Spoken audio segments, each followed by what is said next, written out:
right, fellas, welcome to Press Pass Live. Your boy Nate and Brady with you again on a What's Saturday. How you doing, Brady? Good week?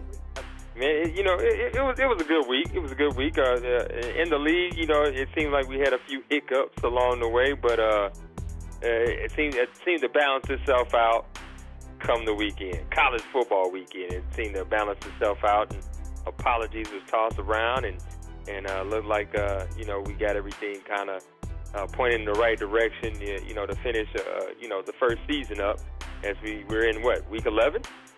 Yeah, we are. It's hard to believe that we're already in week 11. It's I don't know. It's a quiet weekend. I've got some family in, so it's going to be a little bit of an abbreviated show. But there's no LSU football because it got canceled due to the hurricane. There's no Saints football, and so I'm kind of laid back. Still trying to recover. I feel like a normal human today, so I think I'm well on my way to recovery now and ready to cover some stuff with you and have a good show. That's it. Let's look at week 10. So we were able to cover, I think, 7, 8, and 9 on my last podcast. Tried to hook up with Brady last week and I wasn't able to make it happen with my voice, but we're here now. So we're going to cover week 10 and take a look at a couple of games. Just cover the scores real quick before we pick some games that stuck out to us. The Browns beat the Ravens 21-13. Texans fall to the Jaguars 3-27.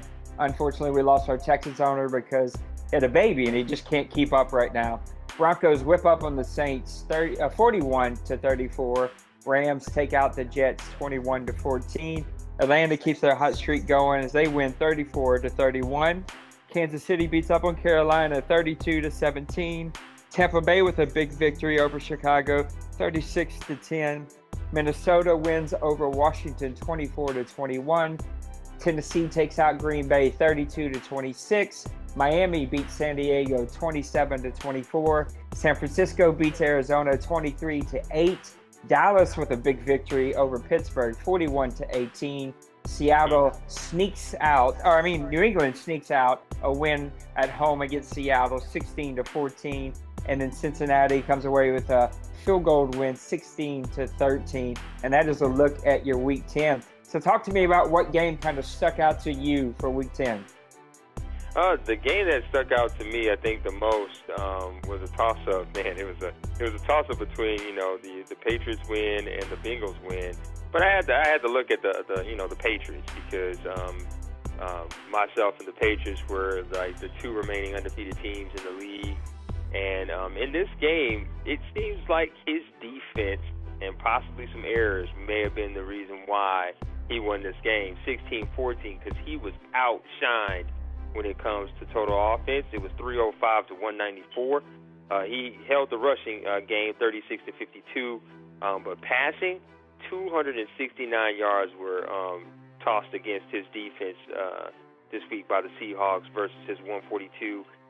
They had 11 first downs versus his 8, and then it looks like turnovers were both even, 3 and 3. And then third down conversions, he had 7. The Patriots had 7. Seahawks had 5. And then looking at time of possession, Patriots just had the ball a little bit longer than, the Seahawks, 18 versus the Patriots 21. And then when you go over here and you look at some of the player stats side by side, it looks like he actually went with Brissett in this one. Brissett looks like he actually had... I think Brissett just came in for an injury maybe. Yeah, it might have been just an injury because it was just a 1-and-1. It was just a one and done. So, yeah, it was just a brief little stint, but it looks like Brady was 54.7, so he wasn't getting the job done that much. 11 for, it looks like 20 versus Russell Wilson's 19 for 28. So it definitely was, somewhat of a different kind of matchup. Both quarterbacks had turnovers. Russell had 3 INTs. Brady had 2, which is not great for a Michigan man. They both had a touchdown on the day. And then let's go to what I love about the game, and that's run, run, run. And this is horrible. This is horrible. 15 carries for 33 yards, 7 carries for 31 yards.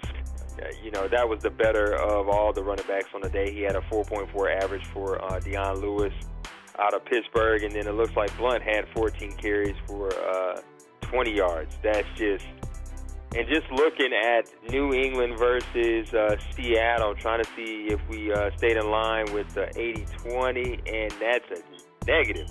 Definitely want to make sure that you're doing 80-20 when it comes to your star running back versus your backup. If you want to know how to do that, reach out to me in a PM, and I'll kind of walk you through formation subs. But moving on to receiving, looks like the big man for Seattle was Tyler Lockett, 4 catches, 102 yards. And then Curse also backed him up with 5 catches, 77 yards. And it looks like Amendola and Gronkowski were the big two with yardage-wise. 3 catches for 32 yards for Amendola. Gronkowski had 2 catches, 44 yards, and a TD. It looked like Curse for Seattle had the receiving touchdown as well. Going over to defense, not to be long-winded here, you have the tackle leader for this game was Patrick Chung, had 11 tackles on the day, followed by Seattle's, it looks like Earl Thomas III had 9. He led all tackles for Seattle. And then looks like some sacks here. Michael Bennett, he actually had 2 sacks on the day. Chris Long had 1 for New England. INTs went to just about a lot of people. New England had Chung, Rowe, and Butler helped out on the picks for them. And then you had Lane, and it looks like Simon. Simon. He actually had 1 as well. And I don't think anybody took 1 to the house, I don't believe. No, there are no touchdowns. No touchdowns on defense. So this game stuck out to me, but the biggest eyesore I would have to say was the rushing game. When you have real talented backs and you're not able to, get things moving, I would definitely, as far as like any feedback to these two owners, definitely get into those hat drills and different drills to kind of, figure out the timing. But all in all, it was a good game. Definitely could tell it was probably defense that helped out New England squeak this out over Seattle. Yeah, I gotta back you up. I was really shocked by the rushing attack. There just seemed to be no rushing yards at all for these teams. I'm gonna go with the Chicago loss to the Tampa Bay Bucks on the road. Tampa Bay comes away with a 36-10 victory, and they look to just put it on the Bears from the get-go. I mean, they jumped up to a 6-0 lead, piled it on the second quarter with another 13. In the second half, they didn't look back. They put 17 unanswered points to the Bears. This is a Bears team that has been doing a lot of player movement, really trying to get that roster to fit what he does and his style, and has really been playing pretty good football. I mean, not amazing football, but he's been in the upper half of the league, and he really goes to Tampa Bay and gets it handed to him. Only 34 rushing yards on the day. That defense surrendered 100 rushing yards. It's going to be an interesting conversation as we continue with our league here and get towards the end of the season and look at the stats and look at adjusting. Rushing is really, really, really hard. I mean, there's a few teams that seem to do it super well, but overall rushing seems to be really, really difficult. And I think we're going to have to take a look at those rushing sliders as we kind of move on. Offensive passing yards was about tied. The Bears come up the ledge there, but again, it goes back to they're probably passing the ball a lot. 12 first downs to 10 first downs, 2 turnovers to 4, which looks to be the difference in the game. Even though Tampa Bay turned the ball over twice, they still come away with a 26-point victory. Offensive red zone percentage out of the world, 50% for Chicago. So they're probably turning the ball over in the red zone, and the Bucs are coming away with 100%. Time possession is about the same, which is a little shocking. I figured that big a blowout, the Bucs would have won the time of possession by a lot. So that guy just tells you that this game was probably scored on the defense side of the ball, and they just scored very, very quickly. Jameis Winston with a solid day, 3 touchdowns, only 1 interception. Cutler struggled, 3 interceptions on the day, just never could get the thing going for himself. Doug Martin and Sims with a solid day. I like to see those split carries. 11.5 yards. That's your kind of stuff right there. Your old team, Brady. 11.5 yards for Sims. Sims was a really, really good back for me. Sims and Martin were definitely good backs for me. And then, of course, once I was able to get that draft pick, Decatur Thomas, man, that just really kind of like balanced it all out. Unfortunately, last year we didn't have formation subs, so you had to kind of do it yourself on the fly. But yeah, that's definitely some real good running. 11.2 carries, feed him the ball. Yeah, feed him the ball. He got him away to the touchdown. Langford struggled. One of those young, good running backs, only 11 carries for 39 yards. The receiving, Kevin White had a good day, 6 receptions for 100 yards, no touchdowns. Cole did come away with 5 receptions, the rookie receiver, 6'4" guy, big old tall target, 123 yards, 2 touchdowns, and then Doug Martin comes away with a touchdown. But this game was just all about Tampa Bay. They seem to be making all of the plays on the day, and they come away with a very big victory against a Bears team that has been making some noise here lately. So that is my surprise game of the week for week 10. Let's take a look at some standings here and see where everybody stands. I've got my niece here with me, so she's wanting to listen to the show. Let's look at some rankings real quick. We'll go backwards. So coming in last, and I want to talk about the Browns because they actually come away with a big victory in Week 10. I don't know if that was a STEM game or a CPU game, but either way, congrats for the Browns coming away with their first victory. They're going to be ranked 32nd in the league, followed by the Saints, the Ravens, the Chargers, the Cardinals. We're terrible. Sorry, Brady. I'm trying to get it together, but I don't have any answers. The Titans, the Eagles, the Steelers, the Jets, the Colts at 23, 49ers at 22. Happy to have Dr. Bean back.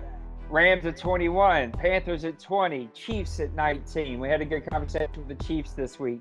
Packers at 18, Cowboys at 17, Redskins at 16. Unfortunately, we lost our Redskins owner, but I'm excited about the new guys that we've added. A couple of commissioners and guys that plays in his league. So excited to kind of see how that's going to work out. Texans at 15, Raiders at 14, Seahawks quietly are hanging in there. A couple of owners have went through this team, but man, that team is just dominant right out of the box. Giants at 12, Bears at 11. There's that Bears team I had been talking about. Your Buccaneers at 10, the Dolphins at 9, the Bengals at 8, Vikings at 7, Lions at 6, another one of my quiet picks who are having a really good season. Broncos, don't talk a whole lot about them, but they're 8-2. They come in at number 5. Patriots at number 4. The Bills at number 3. The Falcons, who have kind of cooled off recently, but they're at number 2. And there it is. The FPR man himself, number 1. Nothing? You know, when I look at that, I'm excited, but I'm also devastated at the 1. But I'm glad the 1 happened now because I don't want a loss happening in the playoffs. Just don't want any losses happening in the postseason. But it's been a real good year, and there was looking at the rankings and just kind of looking at the rankings from top to bottom. In the top 10, I want to say there's 1, 2, 3, 4, 5, 6 of the top 10 teams are all AFC. Yeah. All AFC, and then of course you have. It looks like the NFC actually has what is that? The Lions, the Vikings, and the Buccaneers, and then who is that? The Falcons are what kind of balances out that top 10. It's awesome to see like teams that technically in real life are pretty weak right now, running the show. But I'm looking at like points against right now. I'm looking at the points against, and the Giants are actually the top team when it comes to not allowing points, not allowing that many points to be scored against them. Giants is number 1 in that. You have the Patriots, the Raiders, the Texans, and the Jaguars are the top 5 teams in points allowed. And then as far as like points for, teams that just go out and get it, the top 5 teams are the Falcons, the Broncos, the Bills, the Jaguars. And then looks like the Rams are the top 5 teams that put points on the board. And I pride it on, trying to, definitely mix up the games, mix up the plays, mix up the carries for my running backs, because I actually run a 3 halfback system in Jacksonville. and I love it. Ever since, I adapted the 80-20 rule, at first I was kind of like hesitant, definitely those new guys coming in, looking at the FPR like, this is a joke. No, it's not. If you can adapt the rules to how you play the game, man, you could really do some damage in this league and also other leagues, because if you stay true to the FPR rules, oh man, especially once you're able to, do all the other fancy things that, other places do, man, it's almost like bread and butter, man. It's really, really awesome, especially when you can adapt it to how you play the game. Yeah, let's take a look at some standings here. The AFC North, I should say. The Bengals are winning at 6-3, and to me, they pretty much ran away with it. They got a 3-game lead there. I'm looking for the Bengals to go ahead and wrap up that division. In the AFC South, your Jaguars are at 9-1. The Texans have fallen off. It'd be interesting to see with a brand new owner, can they make a run to push for maybe a wild card? But that division is pretty much wrapped up with a 4-game lead. AFC East, you got the Bills and the Pats just going at it. Both of those teams are at 8-1. Dolphins are trying to hang in there, but they're 3 games back. Their best bet is going to be for a wild card, but one of those wild cards are already gone because the Patriots or Bills are going to take that one.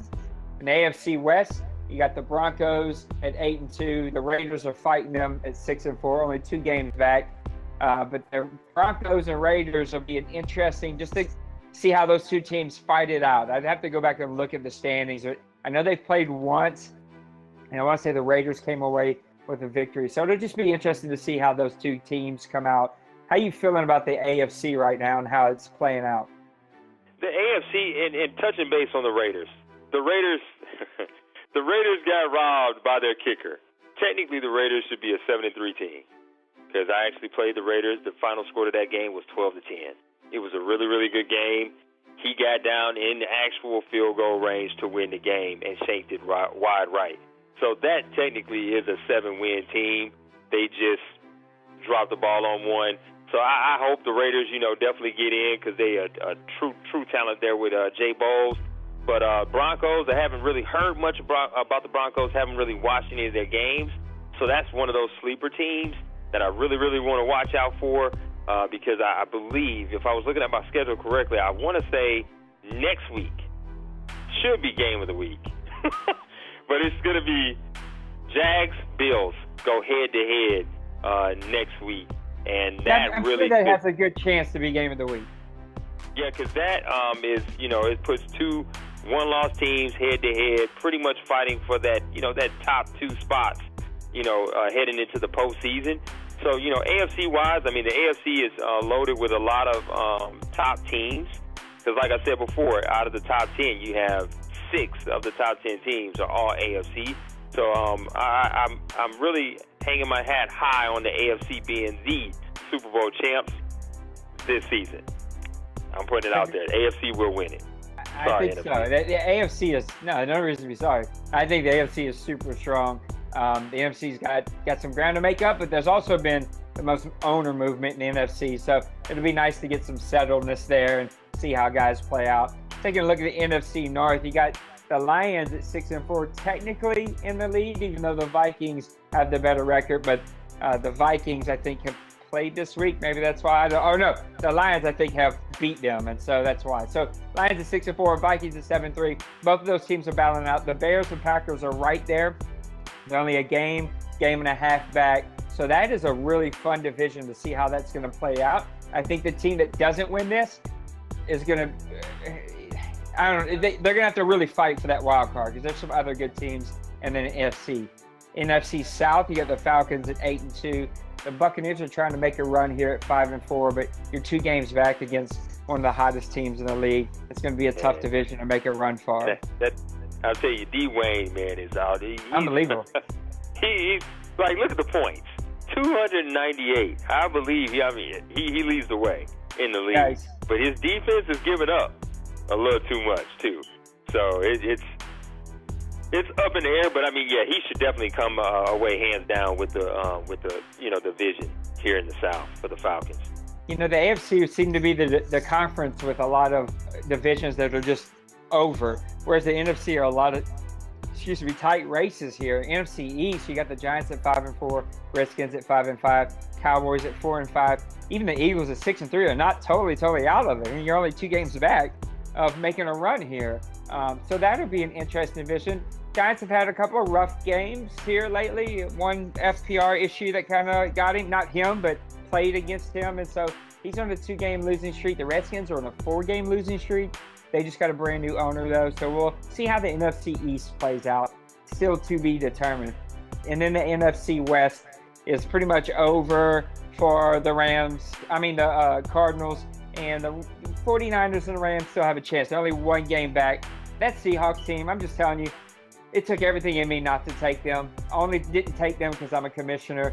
I mean, you only need half a brain to run that team. If you give somebody with skill with that team, you'll be unstoppable. That team just out of the box is too good. But they have a brand new owner, and it'll be interesting to see. Look, Bean was playing well with his 49ers before he left. He's back. He seems to have that team rolling. So that division is still in the air. What do you think about the NFC? NFC wise, I mean, the divisions, the West, the East, and I want to say it was the South or the North? No, it was the North.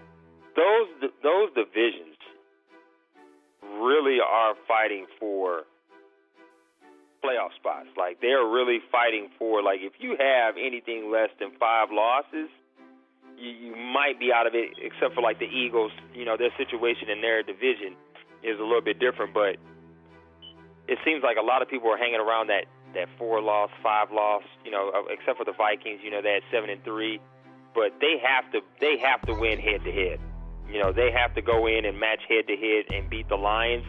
But the Lions is a really, really good team. I actually played them this week, and I believe he may have had some concern about my offensive play calling. I'll even on live on the podcast, I'll apologize to him if he thought I was doing anything misleading. He has to understand, I have the same playbook that I've had since Madden 16. I guess you could say I created off of the Jaguars playbook and put it in. So I know literally that playbook inside and out, and I have to go with what, sets things up to help me get, where I need to be in a game. And even with that game ending how it ended, I was actually able to still maintain and stay close to I was actually perfectly fine with the 80-20 on the running because I use a 3-headed running back system. But, I mean, the Lions truly are a really, really good team. It's just they ran into a defense, myself, that's right now we're riding the highway right now, and we're rolling through. But the Vikings, they really could do some things. They could probably shock the world and do something and be one of the top 2, in the playoffs for the NFC. Yeah, I think that's a good transition to what we're going to talk about last as we kind of wrap up the show here. I have to go back to, I guess, watch the film. But I got to be honest, I have a really hard time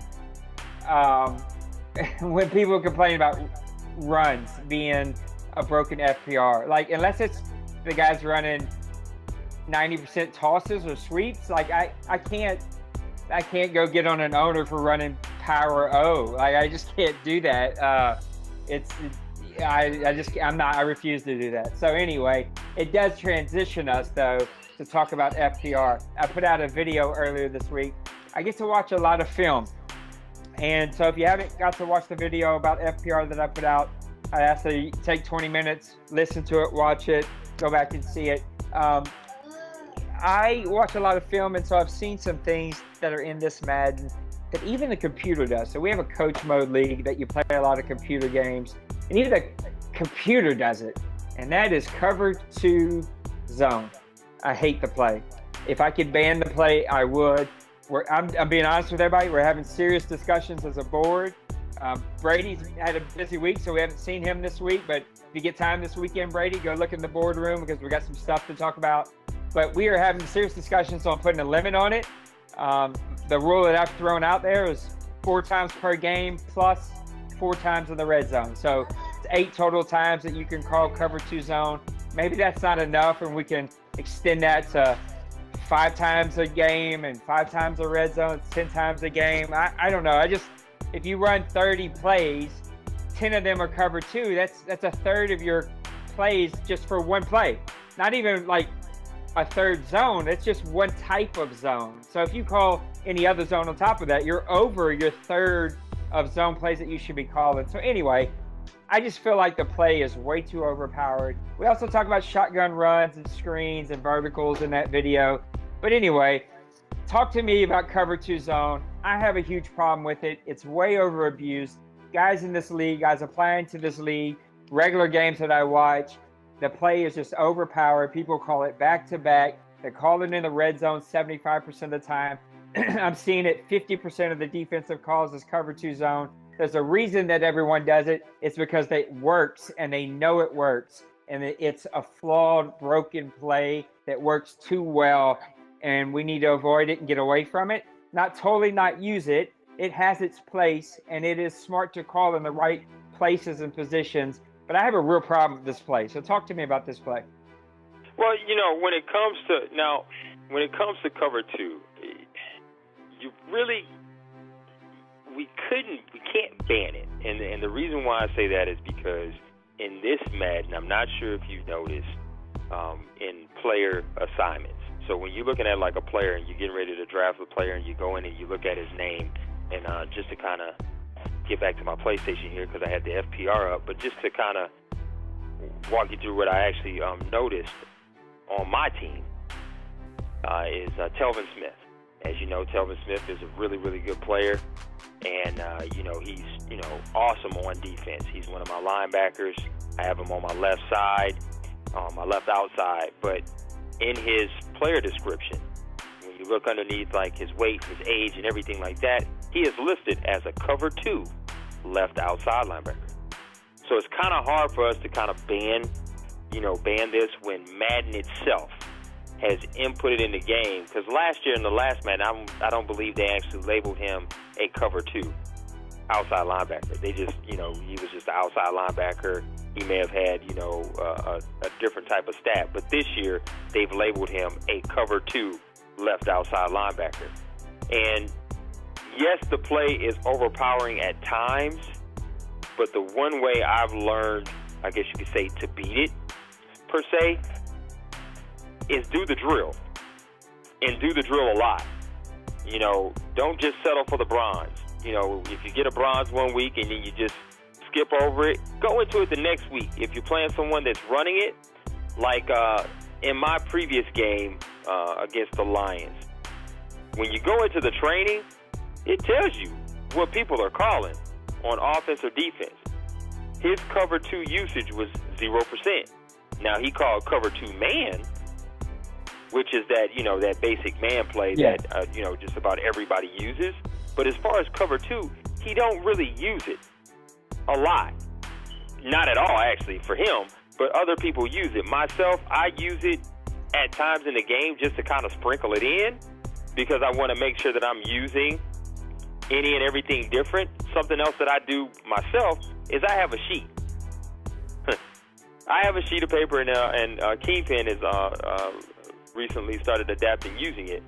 And I put down man, zone blitz, man blitz. And then underneath I'll put C2, as in cover 2. And I actually go through and I actually mark what I use. Or I'll mark what I've already scripted in my mind that I'm going to use because I use this playbook. But I normally use it the most in the goal line situations. But very rarely do I use it, outside of the 4-6. Inside my goal line, sometimes I'm using 4-6, sometimes I'm bouncing between goal line 4-6 and 3-4. Not trying to give you a tip because get in my red zone, you might not score. I'm just letting you know. But it's just one of those things where it's just cover 2, yes, it is overpowering, but if you know how to read it, eventually if you beat it enough, they'll stop. But yes, I would honestly say, yeah, you could put a limit on it, but if we're going to put a limit on cover 2, we have to throw verticals in the same conversation. Well, verticals are already limited. And so, right. We always kind of ask for guys to not use those 4 times a game. Screens are limited. I guess my only pushback, I guess, would be that, yeah, I'm not saying that the cover 2 isn't beatable, but it kind of defeats the purpose of what we've all tried to build here, and that is that it's not fun that I have to run one type of offensive play because you only want to run one type of defensive play, if that makes sense. Right. And it almost turns into a lobby game. It Sure. really does. It almost turns into a lobby game. And of course, new guys and current guys, if you listen to the podcast, that's not what we want here. I guess you could say I'm not one of those type of people that, really complain a lot about, gameplay or things that I see. I'll wait 24 hours and I'll send you a message if I see something or if I feel that I see something. Another issue that, other than cover 2, that a lot of guys have is clicking. Yeah. I can tell when someone clicks. Like, literally, your icon shouldn't highlight. Your player should not have any type of circle underneath them that shows, like, your speed burst meter. It shouldn't have that until after the ball is in hand. Yep. If that circle is on that man before he even catches the ball, I'm gonna automatically assume you're clicking. Yep. You just switched. And this is just to me, it's one of those things where I honestly, my input on the whole cover 2 thing is 10 at the most in a game is kind of handicapping a gamer. But I understand something needs to be done to get rid of those teams that are exploiting it. But you can't ban it, especially when players in the game now in this Madden have, I guess you could say, cover 2 in their player title. You know what I mean? Yeah. So, and that was just, me looking through my team, and I was like, well, man, dang, he's a cover 2 linebacker. No wonder when I call cover 2 in the goal line area, he is beast for me. I just learned that yesterday when talking with Kingpin. I was like, dude, I said, did you know Telvin Smith is a cover 2 linebacker? And he was like, nah, I didn't know that. I was like, that's crazy. I've never seen it until this Madden. So it kind of makes me want to go through other teams and see what other linebackers or what other players are strictly, their mindset is on cover 2. You know what I mean? Yeah. Like when they're in cover 2, that's like their holy grail. That's like home to them. So I would honestly say 10. If we were going to put any type of limit on it, 10 may be a good one. And I'm not saying that we will put a limit. It's just, I think some kind of discussion has to at least be had. I'd love for everybody just we didn't have any rules and everybody just understood and we could just, do whatever we want. But then you start, oh, well, I didn't do anything not against the rules. There's no rule against that. So that's why you have to have rules. Here's my last 2 thoughts, and then we'll put a little bow on this. First, one of the reasons that I wanted you on the board and over our FPR, and one of the things I respect about you is, I'll just give you I think you're contradicting yourself a little bit. Here's my thought. The thing I respect about you is you never lean on anything. And that's what I think that's the reason you've only lost 1 game. I think that's what makes you the number 1 player so far in this league this season, is because you don't need any one thing. You're willing to adjust and figure it out and keep coming back and twink. And like, you never let one thing define you on offense or defense. And that is what makes you such a well-rounded player. And that's what all we're pushing for here, is don't lean on anything. Be a fully rounded player. And so that's why I think you're contradicting yourself a little bit when you say that 10 is limiting. Because let's say you run 30 defensive plays a game, total, start to finish, 30 defensive calls. If 10 of those calls are just a cover 2 zone, not a zone, not a blitz, not a man. That's how Madden breaks it up. That's how we kind of break it up. Run 33% zone, 33% man, 33% blitz, or as close to those numbers as you can get. Don't go over 50 of anything. So to say that just one particular type of play, not a zone, but one particular type of zone, a cover 2 zone, not cover 4, 6, 3.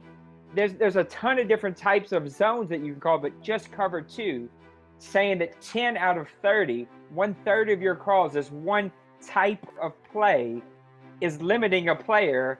I got to push back on that. I got to say I don't know how limiting that truly is, to say don't run one type of. That's like saying don't run all out. What was it called? The all out blitz, where all like 8 people go. Whatever it's called. Engage 8. Engage 8. That's it. Thank you. It's like saying, you can call engage 8 times a game, or 10 times a game. That's a third of your calls. Not like somebody would call cheese. They would cry cheating. They would say, ban that play. But yet we're saying it's okay with cover 2 zone. Here's my biggest issue with cover 2 zone, and we can pick this up on a later podcast. That's what I love about this. Like, let's just discuss it. Let's just talk about it. Even if we don't change anything, let's just all talk about it. Because you may, make me realize that I'm wrong here. And I'm not saying there's a wrong or right here. I just think that it's a good discussion. My biggest problem with the play is if you don't have anyone going into the flats, if you call an offensive play where everything is vertical, crosses, or slants, and you don't have any tight end or running back coming into the flats, then your 2 cornerbacks who are supposed to be playing that short zone on each side of the field do not play that short zone. They follow the receivers all the way up to the field. So even though you called a cover 2, it's going to play like a cover 4 or a cover 6, because those cornerbacks are going to follow that receiver all the way up. And it makes that play almost unbeatable. Because if I call a post, if I call an out route, if I call a vertical to beat those corners because they're playing short, but I don't have any flats to make those cornerbacks play short, then those cornerbacks just follow the receiver all the way up. And now you're into a cover 6, and it's a very difficult play to beat. And I don't have I don't have a problem with the play. I have a problem with people calling it 15, 20 times a game. Like, that's the problem. Right. Now, one thing I will tell you, and this is something for like the new guys. This is for something like the new guys and even current. The biggest thing that I try to tell you, even remotely, if I had to send you a message for an FPR infraction, the one thing I try to tell everybody is don't let the FPR rules dictate how you play the game. Adapt the FPR rules to how you play the game. Sure. Stay 100% in line with the FPR, but put your little bow on it. Put your little stamp on it. You know what I mean? And at first, and this is going back to last season, when I first got in the league, had an issue. I call it the principal's office. Went to the principal's office. Nate let me know, like, dude, you will never use that vertical playbook ever again. I was like, cool. I was like, that's fine. We'll fix it. Think we played another game, had 1 or 2 little minor issues, and he was like, a drastic change from this game to this game. And then I kind of got in the funk. I was losing games. And I was like, you know what? I said, man, this is not me playing the game. I'm more so with the rules pulled up on a tablet, and I'm trying to play, but I'm trying to read rules. Am I doing this right? That's not going to cut it, because you're going to lose more than you win. You have to play your game, read up on the rules before you play the game, and then get in the game and get your tendencies going. Yeah. Get what you need to do to get what you need to do rule-wise, but win the game. Yeah. At the end of the day, you're in the league to have fun, follow the rules, but win the damn game. You know what I mean? And, the committee is dedicated to making sure that nothing is handicapped.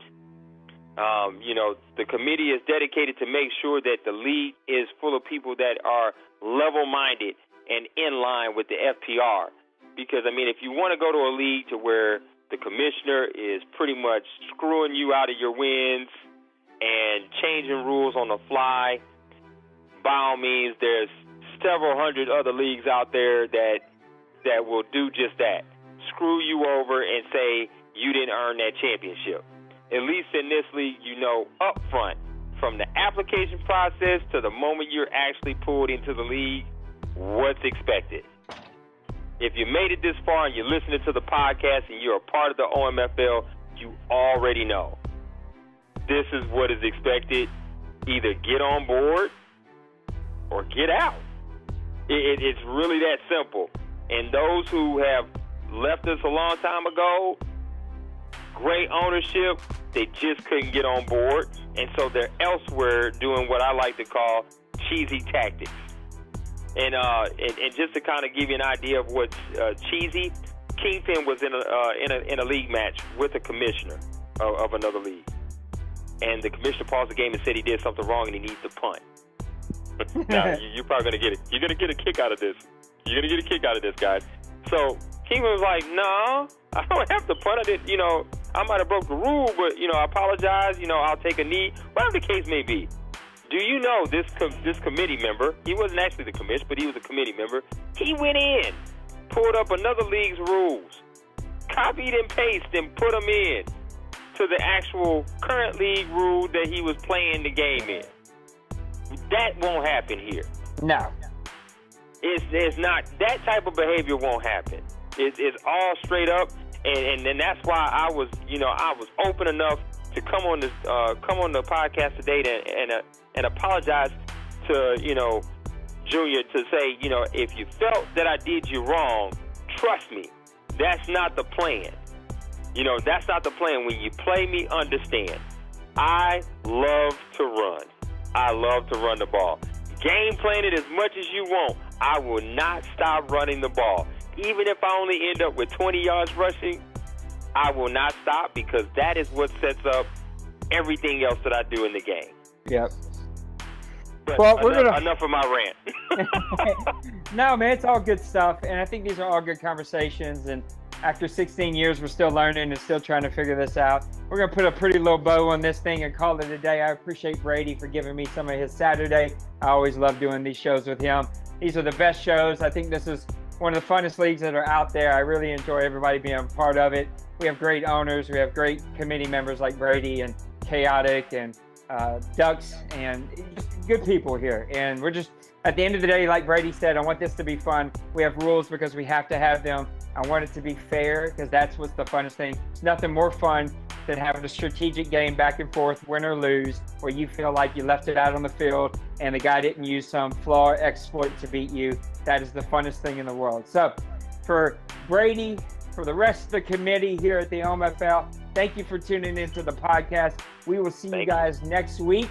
Good luck this weekend. Good luck this week in your games. Enjoy college football and NFL. Brady, have a great weekend, my man. Hey, you do the same. Hey, Ducks, I'm coming for you, man. Jags beat Bills by 10. It's going down. Prediction. It's out there. Game of the week. There it is. It's on the ground. I'll do my game of the week as soon as we advance. All right, guys. We'll see you next week. Peace out. Peace.